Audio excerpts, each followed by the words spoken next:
महोदयांनी आज निर्णय घेतला आहे की पुढचे 15 दिवस या सर्व एंट्री पॉइंट्स वरती सरकारतर्फे कॅमेरा लावले जाते आणि त्यांच्याबरोबर आमचे देखील कॅमेरे लागतील. ठाण्याला जे टोल वाढ झालेली आहे, खास करून मी कमर्शियल म्हणत नाहीये, ज्या चारचाकी वाहनांवरती जी 5 रुपयाची वाढ झालेली आहे, हा रद्द करण्याच्या दृष्टिकोनातनं सरकारला 1 महिन्याचा अवधी पाहिजे आणि त्याप्रमाणे ते 1 महिन्याच्या अवधीमध्ये याचा निर्णय करतील असं सांगितलं आहे. त्या येलो लाईनमध्ये 200 ते 300 मीटरच्या पलीकडे त्या येलो लाईनच्या बाहेर गाड्या गेल्या तर त्या सगळ्या गाड्या पुढच्या सोडून दिल्या जाणार. बोलू सगळे शांत झालात. काल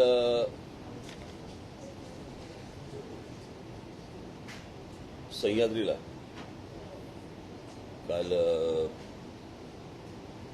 सन्माननीय मुख्यमंत्री, सन्माननीय मंत्री दादा भुसे, इतर सर्व त्यांचे अधिकारी आणि या सर्वांची एक काल बैठक झाली. त्या बैठकीनंतर काही गोष्टी तिथे ठरल्या. शांत होतच नाही ना तुम्ही शेवटपर्यंत.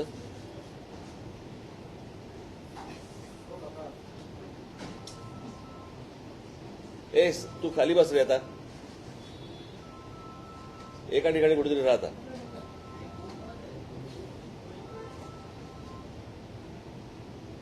इतक्या प्रेस कॉन्फरन्स हँडल करून पण तुम्हाला सेन्स येतच नाही ना.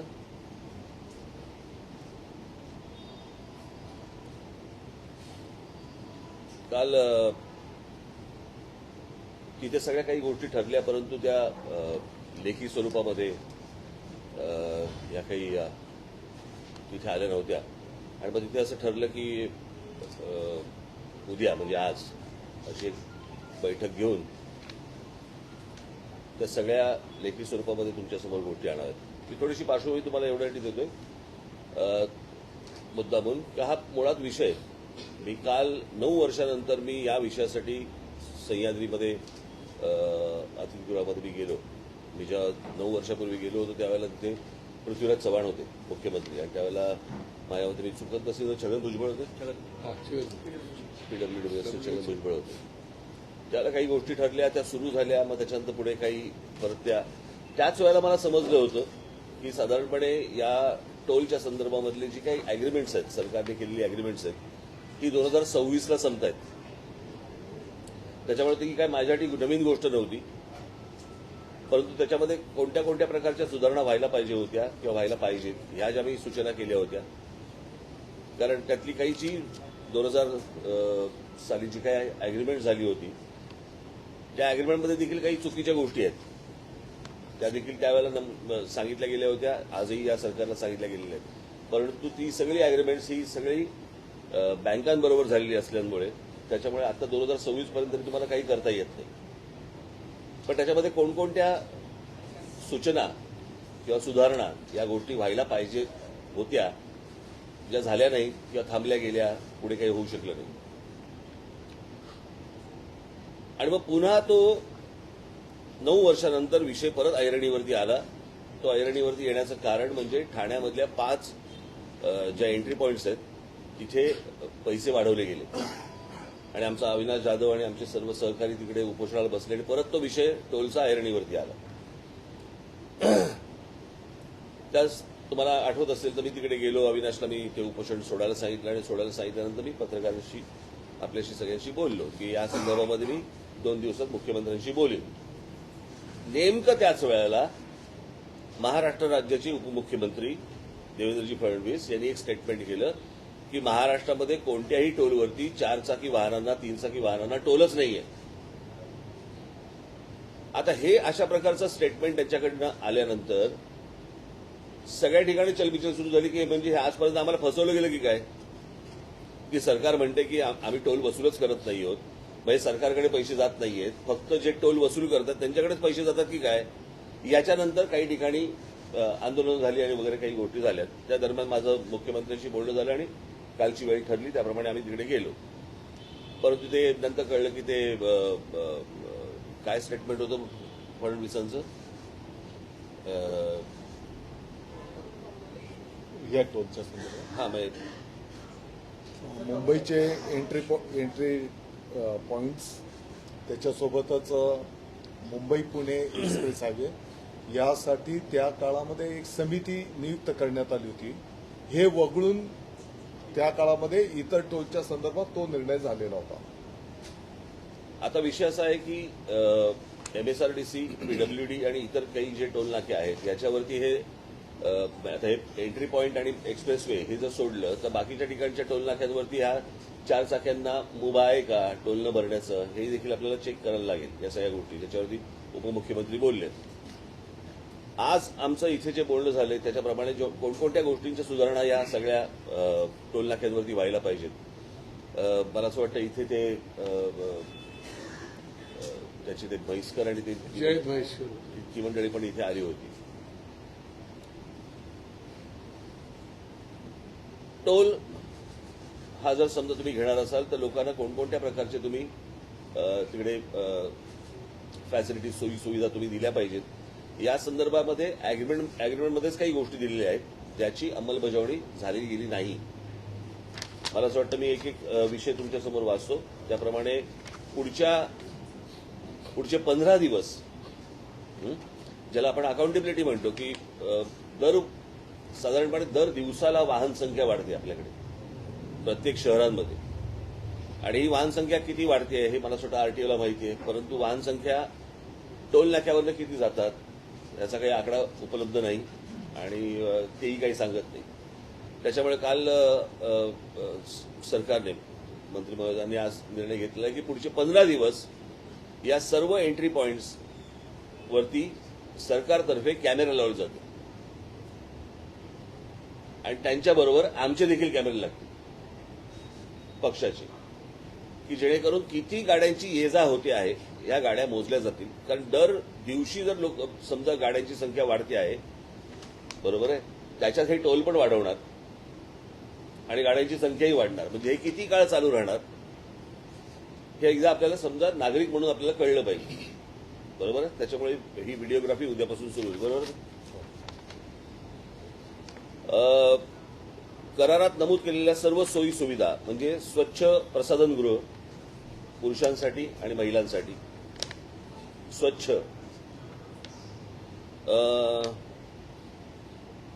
प्रथमोपचारासाठी लागणारी सेवा, त्याच्यानंतर एक रुग्णवाहिका, त्याच्यानंतर क्रेन, प्रकाश यंत्रणा, पोलीस अंमलदार, फोन, करारपत्र, शासन निर्णय तसेच तक्रार वही. आता तक्रार वही होणार नाही तिकडे. मगाशी ठरल्याप्रमाणे मंत्रालयामध्ये एक सेल उभा केला जाईल की या सगळ्या टोल नाक्यांवरती सीसीटीव्ही फुटेज, सीसीटीव्ही कॅमेरे जे लागले जातील त्याची संपूर्ण तिथे मंत्रालयामध्ये वॉच ठेवला जाईल, कळलं का. त्याचबरोबर तिथे एक नंबर दिला जाईल, मोबाईल नंबर, की या टोल नाक्यांवरती लोकांना काय प्रकारचा त्रास होतोय किंवा काय. मी येतो ते पुढे, ज्याच्यामध्ये फास्ट ट्रॅक पण येणार आहे विषय, पण काय प्रकारचा त्रास होतोय लोकांना उद्या त्या नंबरवरती मेसेज करून तिथे सरकारला कळवता येईल. आणि ही यंत्रणा MSRDC मध्ये लागणार नाही, ही मंत्रालयात लागेल की कोणकोणत्या प्रकारचे त्रास होत आहेत तिथे लोकांना. तर या सुविधा ज्या आहेत या तात्काळ तिथे सर्व टोल नाक्यांवरती केल्या जातील.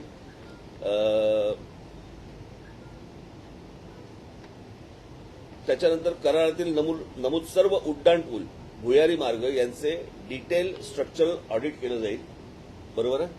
आणि ते आपण ह्यांच्याकडनं करणार, IITच्या लोकांना, नामांकित संस्थेतर्फे IITच्या लोकांकडनं करणार ते. सो ते सरकारी यंत्रणा असणार. त्याच्यानंतर ठाण्याला जे टोल वाढ झालेली आहे, खास करून मी कमर्शियल म्हणत नाहीये, ज्या 4 चाकी वाहनांवरती जी 5 रुपयाची वाढ झालेली आहे, हा रद्द करण्याच्या दृष्टिकोनातनं सरकारला 1 महिन्याचा अवधी पाहिजे आणि त्याप्रमाणे ते 1 महिन्याच्या अवधीमध्ये याचा निर्णय करतील असं सांगितलं आहे. जी वाढ झालेली आहे ती रद्द करण्याच्या दृष्टीने. त्याच्यानंतर जी गोष्ट बंद झाली होती ती आता पुन्हा सुरू होईल, ती म्हणजे प्रत्येक टोल नाक्यावरती ती जी येलो लाईन जी पूर्वी होती, बरोबर, त्या येलो लाईनमध्ये 200 ते 300 मीटरच्या पलीकडे त्या येलो लाईनच्या बाहेर गाड्या गेल्या तर त्या सगळ्या गाड्या पुढच्या सोडून दिल्या जाणार, टोल न घेता.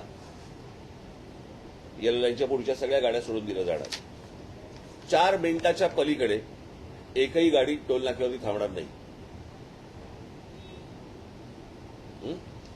त्याच्यासाठी एक्स्ट्रा मला असं वाटतं पोलीस फोर्स हा देखील तिकडे एक्स्ट्रा लावला जाईल की जेणेकरून ते जे टोल नाक्यांवरती जे बाउन्सर्स किंवा इतर जी पोरं ठेवली जातात आणि जे हमरी तुमरी करतात आणि काय लोकांची जे वेडवाकड वागतात हे याच्यापुढे ठेवले जाणार नाहीत. तिकडे ती यंत्रणा ही पोलिसांमार्फतच राबवली जाईल.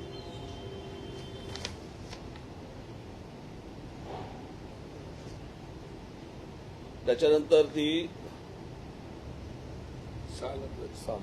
6 नंबर टोल नाक्यावरती जर समजा फास्ट ट्रॅक हा चालला नाही त्यांचा, बरोबर आहे, तर तुम्हाला एकदाच तिथे पैसे भरावे लागतील. एक तर काय करतात हे तिकडेही पैसे वसूल करतात आणि पुढेही तुम्हाला मोबाईलवरती ते फास्ट ट्रॅकचं हे येतं की किती पैसे भरा. तो दोन-दोनदा होणार नाही, ते एकदाच भरले जातील.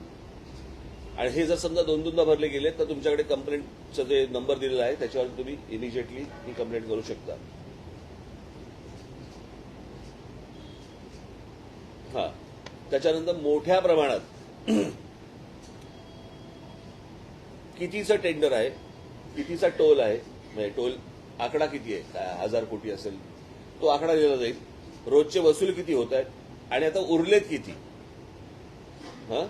हे मोठ्या बोर्डावरती रोजच्या रोज डिजिटली तुम्हाला सांगितलं जाईल लोकांसाठी दोन्ही बाजूला. की तुम्हालाही कळेल की किती पैसे आपण आतापर्यंत जमा झालेले आहेत, किती जमा व्हायचे आहेत आणि आज दिवसभरामध्ये किती जमा झाले आतापर्यंत, हे तुमच्यासमोर येईल.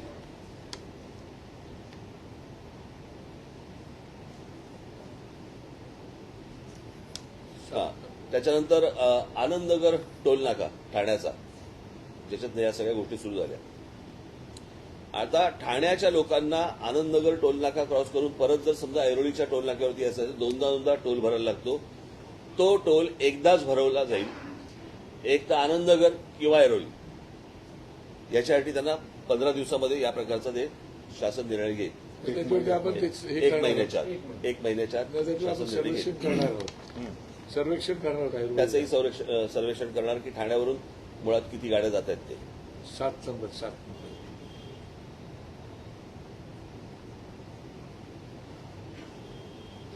हा, त्याच्यानंतर मुंबई महानगरपालिकेत असणाऱ्या मुलुंडच्या हरिओम नगर परिसरात राहणाऱ्या रहिवाशांसाठी मुलुंड म्हाडा कॉलनीमधून पूल बांधला जाईल आता तात्काळ, की जेणेकरून त्यांना तिथे टोल भरायला लागणार नाही.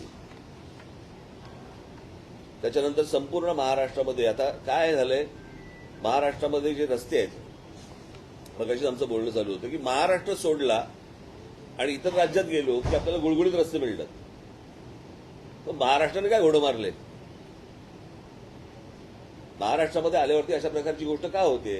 आणि त्याच्यामध्ये काय आहे, राज्य सरकार, केंद्र सरकार आणि महानगरपालिका, नगरपालिका ह्यांचे एकमेकांशी असलेल्या जे काही गोष्टी आहेत ह्याची एकत्र बैठक होत नाहीये. मी काल मुख्यमंत्र्यांना पण हेच गोष्ट सांगितली की ही जोपर्यंत एकत्र बैठक होत नाही, काय होतंय आता, हे राज्य सरकार म्हणतं नाही ते केंद्राकडे रस्ता जातो, आम्ही काही करू शकत नाही, मग हा राज्याकडे जातो, मग महानगरपालिका म्हणतात महानगरपालिकेकडे जातो. हे असं करून चालणार नाही. ते एकत्रित याचा निर्णय करावा लागेल. ज्या नॅशनल हायवेज आहेत, या नॅशनल हायवेवरती कायद्यानुसार तिकडचा जो टोल घेणारा जो माणूस आहे, तिकडचा जर रस्ता खराब असेल तर त्या ठिकाणचा टोल हा रद्द करता येतो, कळलं का. आणि या संदर्भामध्ये मला असं वाटतं राज्य सरकार केंद्र सरकारशी आता पुढच्या 15 दिवसामध्ये बोलतील.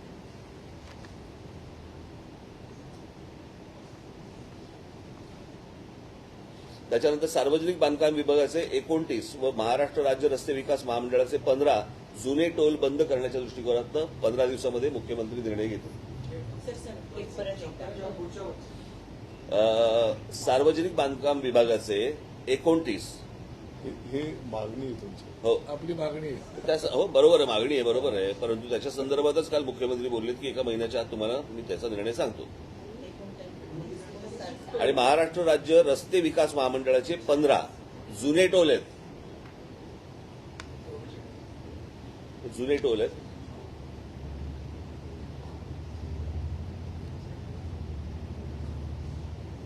त्याच्यानंतर मुंबई एंट्री पॉइंट, मुंबई पुणे द्रुतगती महामार्ग व राजीव गांधी सी लिंक यांचे कॅग ऑडिट केलं जाईल. ही आमची मागणी आहेच, पण ती आम्ही मुख्यमंत्र्यांकडे लावून धरलेली आहे. त्याचं कॅग ऑडिट केलं जाईल. आणि सगळ्यात महत्वाचा म्हणजे लोकांना सर्वात जास्ती त्रास होणारा म्हणजे जी जड अवजड वाहनं आहेत ही कोणत्याही लेनमध्ये येतात, त्या संपूर्ण वाहनांना याच्यापुढे महिन्याभराच्या आत, हा दादांनी दिलेला शब्द आहे, महिन्याभराच्या आत ते शिस्त लावतील. बरोबर ना? हो बोललात ना? हो साहेब 7 नंबर म्हणजे आपण सगळ्यांची जबाबदारी येते. 7 नंबरचं हा, त्याच्यानंतर टोल प्लाझा परिसरात राहणाऱ्या नागरिकांना सवलत मासिक पास उपलब्ध करून दिले जातील. किती? ते करारनाम्याच्या अटी शर्ती जे नियम असतील त्याप्रमाणे केलं जाईल. ठीक आहे.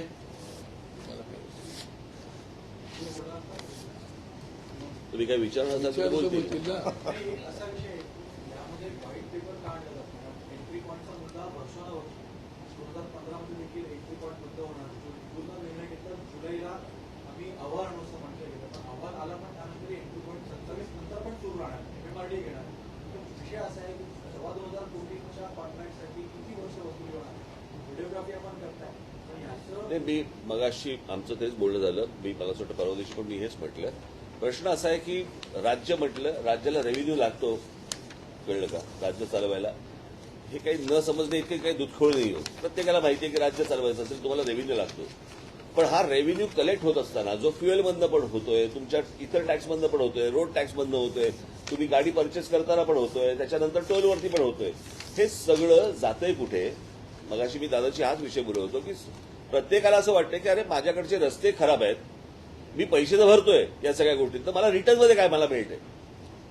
बरं, रिटर्नमध्ये त्याची अपेक्षा फक्त एवढीच आहे ना की मला चांगले रस्ते मिळावेत. यात अजून काय गैरसावं? खराब रस्ते टोलणे अशी भूमिका सरकार घेईल का? रस्ते खराब असेल टोल बसवता लागेल. कायद्यामध्ये आहे, म्हणूनच मी सांगितलेलं आहे, कायद्यामध्ये आहे. आता ही गोष्ट मी आता गडकरींशी पण बोलणार की जे राष्ट्रीय महामार्ग आहेत, ज्या राष्ट्रीय महामार्गांवरती किंवा राज्याचे महामार्ग आहेत तिकडे राज्यच निर्णय घेणार. पण जिकडे रस्ते खराब आहेत ते रस्ते खराब असल्यानंतर ती जबाबदारी सुधारण्याची त्या टोलवाल्याची जबाबदारी येते. जसं आता म्हटलं करारामध्ये खूप विषय आहेत, पण ते आपल्या समोर आले होते ते आता आम्हाला ते कळले. तर आता तुमचं समन्वय नसल्यामुळे हे झालेले असं राजसाहेब पण म्हणाले. तर काय म्हणजे शब्द कसा देणार की एक महिन्यात होणार का? नाही झालं तर ती जबाबदारी काय? नाही, मला असं वाटतं, मी या संदर्भात मी ह्यांच्या बाजूने बोलतो असं नाहीये.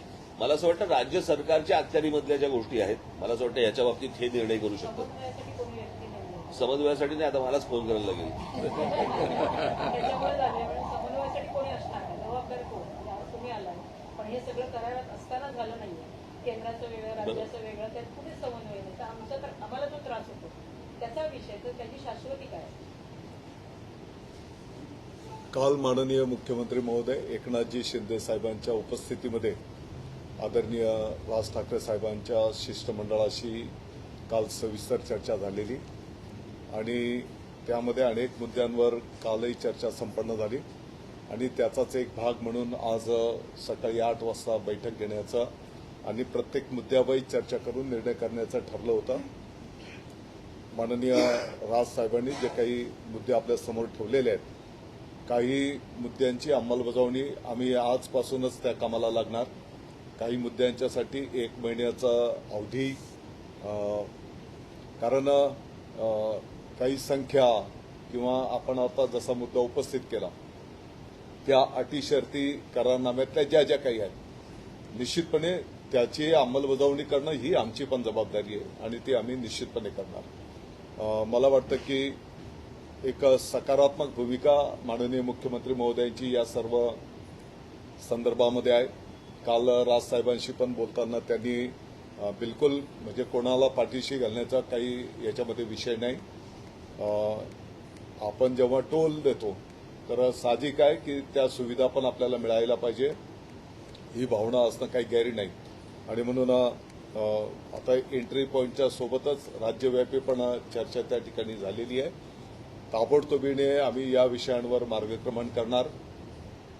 काही गोष्टींमध्ये आता आपली सर्वांची पण जबाबदारी, उदाहरणार्थ आता लेनिंग करणं, आम्ही बोर्ड लावणार एंट्री पॉईंटच्या तिथे किंवा जाताना पण त्या लेनमधनंच गेलो पाहिजे. परंतु पुढे गेल्याच्या नंतर त्या वाहन चालकाने पण त्या लेनने चाललं पाहिजे. ही शेवटी एक सामाजिक चळवळ असणार आहे. आम्ही त्याचं प्रबोधन करणार. काही ठिकाणी तर आपल्याला काही कारवाई पण करावी लागली तर तशी पण भूमिका आपल्याला काही ठिकाणी घ्यावी लागणार आहे. आणि म्हणून या संदर्भामध्ये पण सविस्तर चर्चा झाली. नवीन प्रकल्पामध्ये आम्ही कशा या संदर्भातल्या सुविधा केलेल्या आहेत त्याचं पण माहिती आम्ही राजसाहेबांना या ठिकाणी दिलेली आहे. मला वाटतं की सारांश आहे की टप्प्याटप्प्याने तुम्हाला या संदर्भातलं अंमलबजावणी होताना दिसेल. तर मध्यंतरी पण काही प्रायव्हेट व्हेकल्स आता टोल घेणार की नाही म्हणणार, कारण बीसीएमनी एका साईडला सांगितलं. माझ्यासाठी पण तो धक्काच होता. मी आपल्या माहितीकरता सांगू इच्छितो की त्या एका शब्दाचा आपण होऊ शकतं की एक नॅचरल याच्यातनं त्याच्याकडनं ते शब्द आला असेल. परंतु साहेब आपण जे स्क्रीनवर जी त्यांची पूर्वीची मुलाखत दाखवली तर त्याच्यामध्ये त्यांनी स्पष्टपणे हे पण सांगितलं की बाबा मुंबईचे एंट्री पॉईंट्स असतील, मुंबई पुणे एक्सप्रेस हायवे असेल, यासाठी समिती नेमलेली हे त्यांनी त्यावेळेस पण सांगितलेलं आहे. आणि म्हणून एक मोठ्या प्रमाणात त्या काळामध्ये जे काही मला वाटतं की 50-60 ठिकाणी लाईट मोटर व्हेकल्सला एक्झाम्शन देण्याचा निर्णय झाला होता. आजही मी आपल्याला सांगू इच्छितो की MSRDCच्या पण काही टोलवर लाईट मोटर व्हेकल्सला एक्झाम्शन आहे, काहींना टोल घेतला जातो, ही वस्तुस्थिती आहे. पण रेव्हेन्यू जनरेशनसाठी आपण म्हणताय लष्करी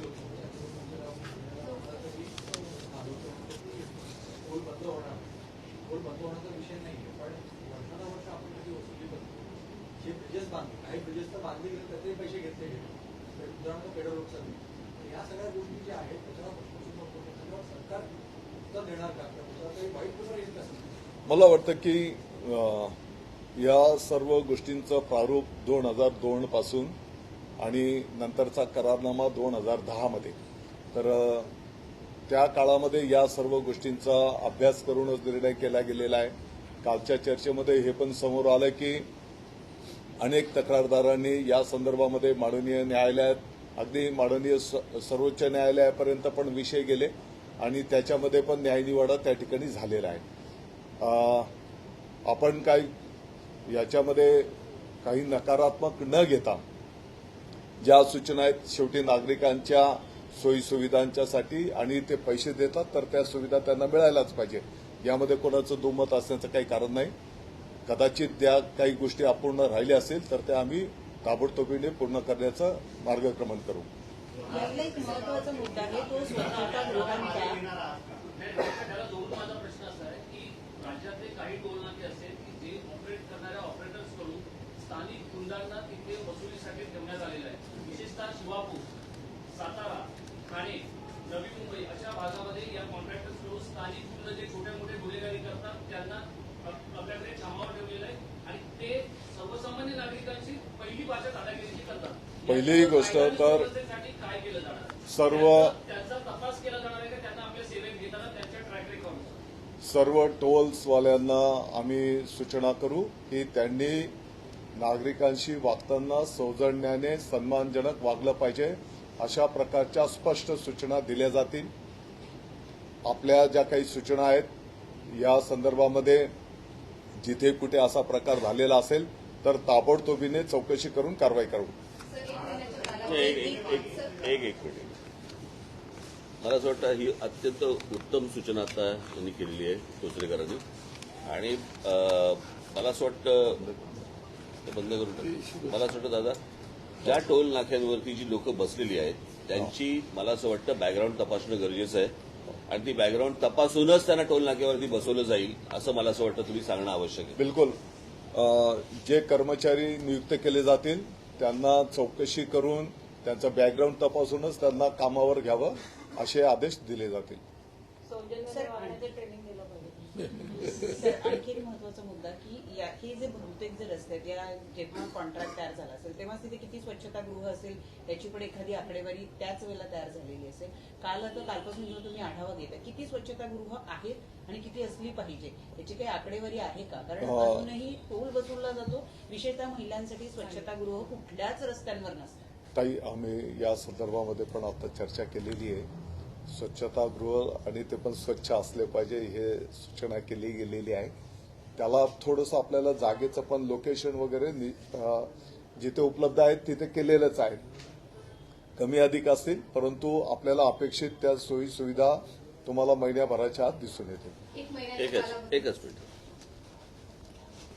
अजून एक सगळ्यात महत्वाची गोष्ट म्हणजे मी आताच मुख्यमंत्री आपल्या मंत्री महोदयांशी बोललो मी की जो कॉन्ट्रॅक्टर तिकडे असेल जो टोल वसूल करणार आहे त्यांनी ती स्वच्छतागृह त्यांनी उभारलीच पाहिजेत.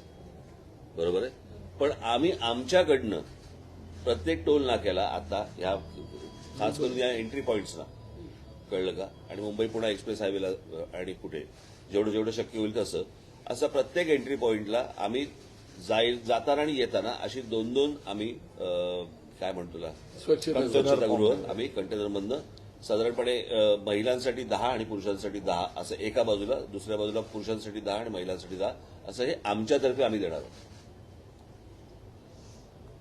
सर, 1 महिन्याच्या कालावधीत सरकारकडून दिलेली आश्वासनं जर पूर्ण झाली नाही तर तुम्ही पुन्हा मनसे स्टाईलने आंदोलन करणार का? 1 महिन्यात म्हणजे पूर्ण झाले नाही म्हणजे काय करायचं? मी बातम्यांसाठी म्हणून आंदोलन नाही करत. कळलं का? लोकांना सुखसुविधा मिळणं गरजेचं आहे. हे एका स्टेटमेंटमधनं या सगळ्या गोष्टी उभ्या राहिल्या. बरोबर. अन्यथा फक्त ठाण्याच्या फक्त वाढलेल्या 5 रुपयाचा विषय होता. बरोबर की नाही? 2026 पर्यंतचा करार आहे. मला तेव्हाच मला माहिती होतं ना. मला असं वाटतं ही गोष्ट नीट समजून घेणं गरजेचं आहे. अनेकांच्या डोक्यामध्ये काय काय गोष्टी चालू असतील आता ह्याचीही मला कल्पना आहे. कळलं का? की ह्याचं बरोबर रिपोर्टिंग कशा प्रकारे करायचं त्याची उत्तर मी काढून ठेवलेलीच आहे. पण मला असं वाटतं आपण नीट या गोष्टी समजून घेणं गरजेचं आहे. ज्या ठिकाणी गरज लागेल त्या ठिकाणी त्या प्रकारची आंदोलनं होतील. एक प्रश्न आहे की आता जसं मनसे पुढाकार घेते आणि चांगली गोष्ट आहे, पण तुम्ही म्हणाल तसं लोकसहभाग असला पाहिजे. त्याच्यासाठी वेगळं काय करणार आहात का? जसं जाहिराती बाकीच्या बाबतीत आपण करतो तसं जनजागृतीसाठी आपण लोकांचा पण सहभाग वाढवला गेला पाहिजे. नाही, आता लेनिंगच्या संदर्भामध्ये साईन बोर्ड्स लावणं, त्या लेनमध्ये ती वाहनं कशी लागतील यासाठी मनुष्यबळ उभं करणं. आता नवीन जे प्रकल्प आपण केलेले आहेत की किती स्पीडने त्या ठिकाणी ते वाहन चाललं पाहिजे. ते जर जास्तीच्या गतीने नियमापेक्षा जास्ती चाललं तर त्याला आम्ही त्याचं प्रबोधन पण आता समृद्धी महामार्गाचं उदाहरण देतो. तिकडं त्यांना आम्ही एक स्वतंत्र प्रबोधन कक्ष केलेला आहे की त्याला आम्ही सगळं समजावून सांगतो. मला वाटतं की हे एक जन आंदोलनचा पण एक तो भाग असणार आहे. कारण आम्ही पाहतो की कधी कधी एक 2 व्हीलर मोटरसायकलवाला पण पहिल्या लेनने चालतो, हेवी व्हेकल पहिल्या लेनने चालत आहे. म्हणजे काय होतं आता तुम्ही जर समजा टोल नाक्यावरती पण जर बघितलं तर कुठच्याही ट्रक कुठच्याही लेनमध्ये शिरतात आणि सगळ्या गोष्टी जॅम करून टाकतात. बरोबर आहे. तर हे पहिल्यांदा टोलवरती जर समजा पहिल्यांदा नियंत्रण आलं तर मला असं वाटतं हळूहळू या गोष्टींची सवय लागेल. सर, येलो लाईनबद्दल कशा पद्धतीची यंत्रणा आपण राबवणार? आता जसा आपला निर्णय झालेला आहे की त्या टोलच्या पासून 200 ते 300 मीटर पर्यंत आणि ते वाहन 4 मिनिटपेक्षा जास्त थांबायला लागू नये या दृष्टिकोनातनं यापूर्वी पण या संदर्भातली अंमलबजावणी झालेली आहे. त्याची अंमलबजावणी कदाचित मध्यंतरी थांबली असेल ती परत करणार.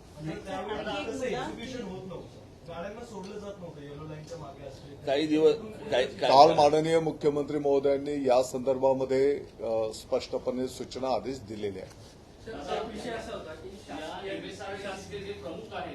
काही दिवस आमची पण नजर असेलच. एमएसआरडीसीचे प्रमुख आहेत. आतापर्यंत आयएएस अधिकाऱ्याला 7 वेळा निवृत्तीनंतर बढती देण्याचा हा एमएसआरडीसीचा रेकॉर्ड आहे. ती 30 ऑक्टोबरला ते निवृत्त होणार आहे. या त्यांच्या एकाच अधिकाऱ्याच्या एकाच जागेवर बसण्यामुळे टोलच्या संदर्भातल्या समस्या सुटत नाहीयेत असं रस्ते आणि पायाभूत सुविधांवर काम करणाऱ्या काही तज्ञांचं म्हणणं आहे. हे ते 30 ऑक्टोबरला निवृत्त होणार का, हा माझा एक स्पेसिफिक प्रश्न. आणि जर ते मला वाटतं की आजचा आपला जो प्रमुख विषय आहे त्यांचा प्रश्न दादा मी बरोबर आहे. विचारतो प्रश्नामध्ये त्या अनेक समस्येचं वर्ष मूळ आहे. एकाच बरोबर आहे, सर. मी प्रश्नाला काही बगल देत नाही, परंतु आता अनेक चांगले प्रकल्प पण आपले उभे राहिले, मार्गी पण लागलेले आहेत. आणि ज्या काही अंमलबजावणी झाले त्या नियम कायद्याच्या चौकटीतच झालेल्या आहेत. मला असं वाटतं काही विषय आता ज्या प्रकारे सुरू करतायत आणि ज्या प्रकारच्या काही गोष्टींसाठी 1 महिन्याची मुदत सरकारने जी मागितलेली आहे, मला असं वाटतं ती देणं आणि या गोष्टी बघणं आपण, ते मला असं वाटतं आता पुढचं आपलं काम आहे. केंद्रीय मंत्री सांगतायत टोल माफ होणार नाही. बघा, मी तुम्हाला तेच सांगतो, टोल माफ ही पहिली गोष्ट लक्षात घ्या. मगाचपासून माझं हेच म्हणणं होतं, राज्याचा रेव्हेन्यू बरोबर आहे, हा विषय नाहीये. राज्याला रेव्हेन्यू नाही मिळाला, राज्य चालू शकत नाही. त्याच्यामुळे तुम्हाला फ्युएल सेस असेल किंवा इतर जे टॅक्सेस असतील हे लागतात. आपल्याला फक्त विषय असा आहे की हा टॅक्स जातो कुठे, ज्याच्या मोबदल्यात आपल्याला काय मिळतंय. जर सगळे टॅक्स भरून, टोल भरून, रोड टॅक्स भरून, फ्युएल सेस भरून पण आपल्याला चांगले रस्ते मिळत नसतील आणि नाक्यावरती जर समजा टोल नाक्यावरती दादागिरीची भाषा ऐकायला लागणार असेल सर्वसामान्यांना, तर हे पैसे भरून आम्हाला काय मिळतंय. आम्ही म्हणजे साधारणपणे स्वच्छतागृह पण जर समजा मिळत नसतील याच्यात, तर उपयोग काय या गोष्टींचा. याच्यासाठीचा मला असं वाटतं हा विषय होता. विषय सुरू झाला 5 रुपयापासून, कळलं का. सो केला त्याचं प्रारूप 2010 मध्येच झालं. हा, म्हणजे ते जुनं आहे ते. आणि त्या सगळ्या अग्रीमेंटमध्ये काही चुकीच्या गोष्टी आहेत ज्या आता सरकारला बदलणं किती शक्य आहे मला माहिती नाही, कारण ते झालेले बँकांबरोबरचे व्यवहार आहेत. काल आणि ही गोष्ट मला पृथ्वीराज चव्हाण जेव्हा मी भेट घेतली होती त्याच वेळेला ती मला समजली होती. त्याच्यामुळे 9 वर्ष ज्या ज्या काही सूचना करता येतील तेवढ्या केल्या, परंतु आता हा विषय परत ऐरणीवरती आला. आमच्या अविनाशने परत तो 5 रुपयाची वाढ झाली, त्याच्यामुळे तो परत वरती आला. आता आपण थोडंसं वाइंड अप करतोय म्हणून एकदा परत सांगतो. आणि त्याच्यात फडणवीसांचं स्टेटमेंट आलं, त्याच्यामध्ये परत ते सगळं उसळलं. नाही, पण महिन्याभरात जर अंमलबजावणी झाली नाही की विषय पुढे काय. कारण जेव्हा मनसे अध्यक्षांनी जाऊन विषय घेतला, अगदी मंत्री घरी समजा येतात, मंत्री घरी येत आहेत, सगळ्या लोकांना सांगतात, पण महिन्याभरात जर अंमलबजावणी झाली नाही तर पुन्हा एकदा मनसेला विषय घ्यावा लागेल. समजा एखाद्या विषयामध्ये आपण महिना 30 दिवस 31 दिवसाचा बोलतो, आपल्याला जर दिसतंय की या विषयामध्ये पॉझिटिव्हली मार्गक्रमण होतंय, आणखी 2 दिवस लागतायत, एक घडीभर सांगतो मी, आपला प्रतिसाद किंवा त्या बाबीची अंमलबजावणी करण्याची भूमिका जर पॉझिटिव्ह आहे तर मला वाटतं की पुढच्या प्रश्न मला निर्माण होणार नाही. अजून एक छोटी गोष्ट सांगतो की काही आज घरी आलेत बिरी आलेत हा विषय नाहीये, परंतु दादांना मी खूप जुनं ओळखतो. सरळ माणूस आहे, सज्जन माणूस आहे, आणि त्याच्यामुळे मला आशा आहे की काही गोष्टी होतील का. मुख्यमंत्री महोदयांच्या पण याच भावना आहेत. आणि ते तर मुख्यमंत्री तर ह्याच्या विरोधात कोर्टात गेले होते आणि आज पण आहेत. त्याच्यामुळे ते देखील या विषयामध्ये तेवढेच कडवट आहेत असं मला वाटते. कालच्या त्यांच्या बोलण्यातनं दिसेल, आपल्याला सगळ्या गोष्टी दिसतील. दादा, मला एक शेवटचा प्रश्न. साखरेच्या प्रश्नावर शरद पवारांच्या घरी केंद्रीय सचिवांपासून अनेक मोठे अधिकारी गेल्याची घटना काही महिन्यांपूर्वी घडली होती, कारण प्रश्न तेवढा मोठा होता. आज तर राज्यात थेट तुम्ही कॅबिनेट दर्जाचे मंत्री असताना राज ठाकरे साहेबांना भेटायला आलेला की ज्यांचा फक्त एक आमदार आहे. तुमची नेमकी भावना काय. मी देऊ उत्तर, मी देऊ. मला असं वाटतं सरकारचं एक लाईन आहे की शासन आपल्या दारी.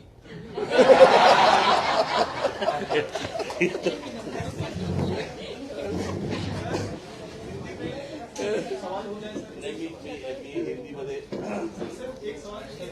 बोला. मेरा तोड़गा मोड़गा हिंदी में बोलूंगा. का मुद्दा आपका जो 9 साल से लगातार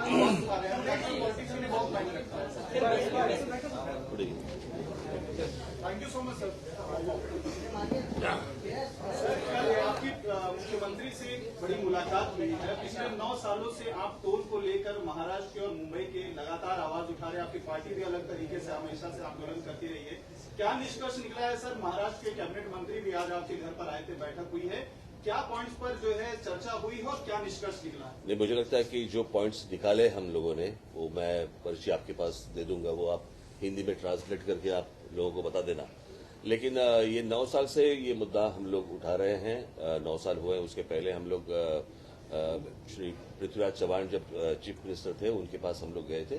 उसी वक्त हमको पता चला था कि ये 2026 तक का मामला है कि एग्रीमेंट हो चुका है सरकार का और बैंक का।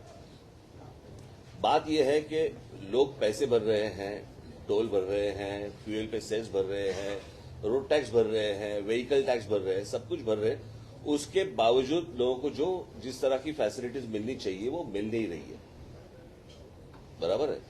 और लोगों की जो मांग है, अभी ये एक्चुअली ये जो शुरुआत हुई थी वो थाना में जो 5 रुपए और बढ़ा दिए गए, उसके ऊपर हमारे अविनाश यादव और हमारे जो महाराष्ट्र सैनिक है उन्होंने जो आंदोलन किया उसके ऊपर ये शुरुआत हुई। उसके बाद जब महाराष्ट्र के उप मुख्यमंत्री जो देवेंद्र फडणवीस जी है उनका एक स्टेटमेंट आया कि 4 व्हीलर्स के ऊपर किसी भी टोल पे टोल है ही नहीं। तो हमें समझ में नहीं आई बात कि भाई सरकार को पता नहीं है कि टोल ले रहे हैं और सरकार बोल रही है कि किसी भी टोल के ऊपर टोल नहीं ले रहे 4 व्हीलर्स के ऊपर। तो इसलिए ये सारी चीजें उभर कर आई और सामने आ गई कि भाई ये हो क्या रहा है। फिर मैं वापस हम लोग कल मुख्यमंत्री जी के पास गए, उनके साथ बातचीत हुई और फिर कौन सी इन सारी चीजों में सुधारणा होनी चाहिए इसके ऊपर हमारी बात हुई और उसमें 10-15 मुद्दे निकले हैं। वो मैं पर्ची आपके पास देता हूँ, वो ट्रांसलेट करके आप मुझे लगता है लोगों को बताइए। सर, टोल के साथ साथ बदहाल सड़कों का भी एक मुद्दा आप लगातार उठाते रहे हैं। मुंबई गोवा हाईवे सबसे बड़ा उसका उदाहरण है। आप हमेशा से उसके लेकर आवाज उठाते रहे। टोल बराबर लोगों से भरे जाते हैं लेकिन रोड की जो हालात है जी बिल्कुल, वो सही तरीके से नहीं बन रहे हैं। बिल्कुल, ये कल मैंने मुख्यमंत्री जी से भी कहा कि हम लोग जब महाराष्ट्र छोड़ते हैं तो बहुत अच्छे रास्ते मिलते हैं हमें, तो महाराष्ट्र में क्यों नहीं मिल रहे? यदि महाराष्ट्र में देखा जाए तो डीजल और पेट्रोल के रेट भी ज्यादा है, बराबर है। उसके बावजूद अगर हमें ये सारी फैसिलिटीज नहीं मिल रही है तो क्या करना चाहिए? तो अभी कुछ चीजें हैं जिन्होंने अभी मंत्री महोदय दादा यहाँ पे आए थे तो उन्होंने कहा कि कुछ चीजें अभी शुरू कर देंगे वो, और कुछ चीजों के लिए उनको 1 महीने का वक्त उनको चाहिए। तो मुझे लगता है कि हमें जरूर देना चाहिए, क्योंकि जैसे नितिन गडकरी जी ने कहा था कि टोल कभी खत्म नहीं होगा। अभी कभी खत्म नहीं होगा का मतलब क्या है मुझे पता नहीं, लेकिन एग्रीमेंट के हिसाब से 2026 को ये खत्म हो रहा है। आगे देखते क्या होता है। सर, टोल पर अभी बस मैं इतना ही हिंदी था मेरे पास।